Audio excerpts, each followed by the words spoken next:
This is The Process Shot. I'm Michael. I'm stuck in a haunted movie theater, and I've seen Pinocchio. Sadly, it's not the original animated Disney feature, but a new hybrid live-action animated remake of the fantasy comedy, directed by Robert Zemeckis. If you've seen the original, then you probably already know how this will go.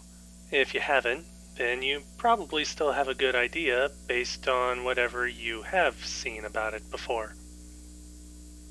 All the staple characters and plot points are here, from Jiminy Cricket and Geppetto and the Blue Fairy, to Pinocchio's various adventures as part of a traveling circus act or being taken to Pleasure Island, all in the name of one day becoming a real boy. What does this movie add? Well, I guess there are some new characters, though they don't really add anything. There are a couple of songs, old and new. After that, I can't actually think of anything worth talking about. I mean, there is still a movie to talk about, but it's a movie that also doesn't really give you much reason to want to stick around. Again, it's a story that you've either seen before or are aware of how it plays out, and there's little going on here that strays from that original series of events.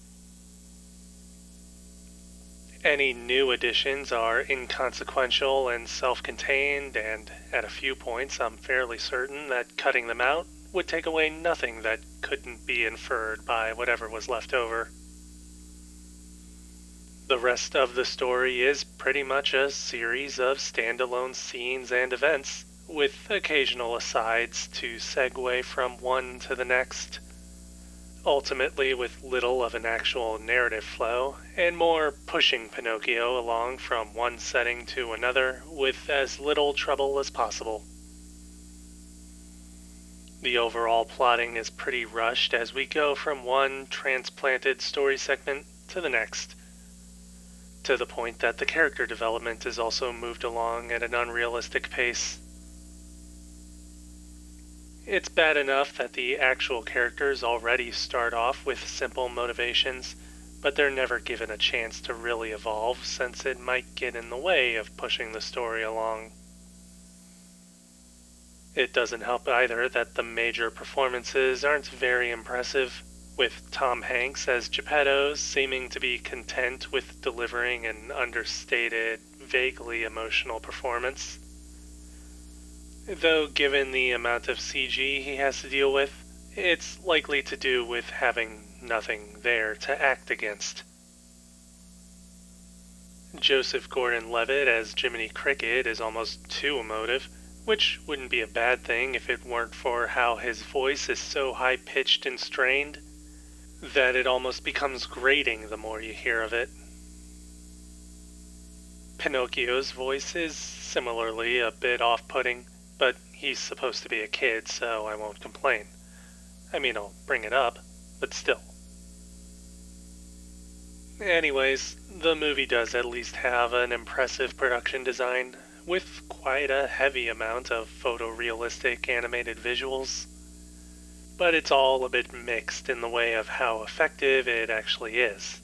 I mean, sure, it's pretty, but it almost strives too much for realism and blending in well with whatever live-action elements there are, to the point that it stifles any creative potential or artistic liberties, not to mention the usual issues that come with the uncanny valley.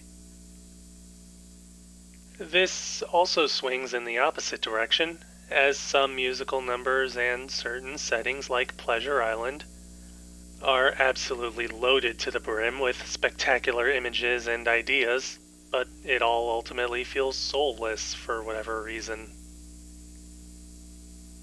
There's even another problem in some details almost being too unrealistic, though that's mostly in Pinocchio, whose design is taken straight from the original, with almost nothing done to make him blend into his more realistic surroundings.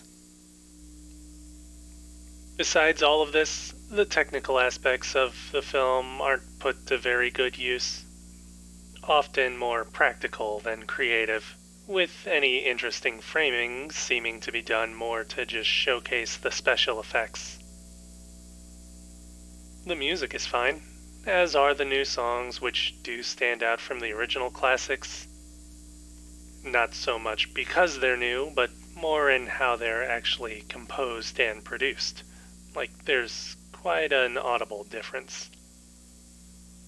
Anyways, I would really have to say that for all of the effort that went into the animation and art design, it all ultimately comes through without a sense of heart or adventure.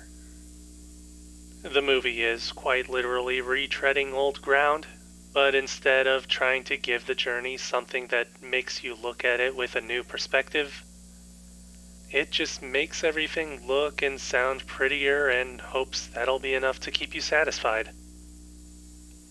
It might work with some people who wouldn't know better, but I'm better than that.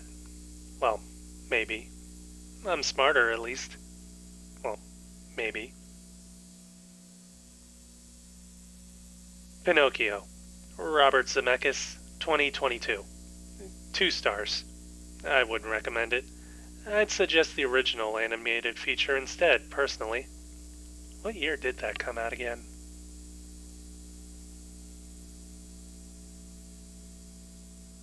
That's it for this review. If you liked it, leave a like. If you have something to add, leave a comment. Subscribe to the channel for more reviews.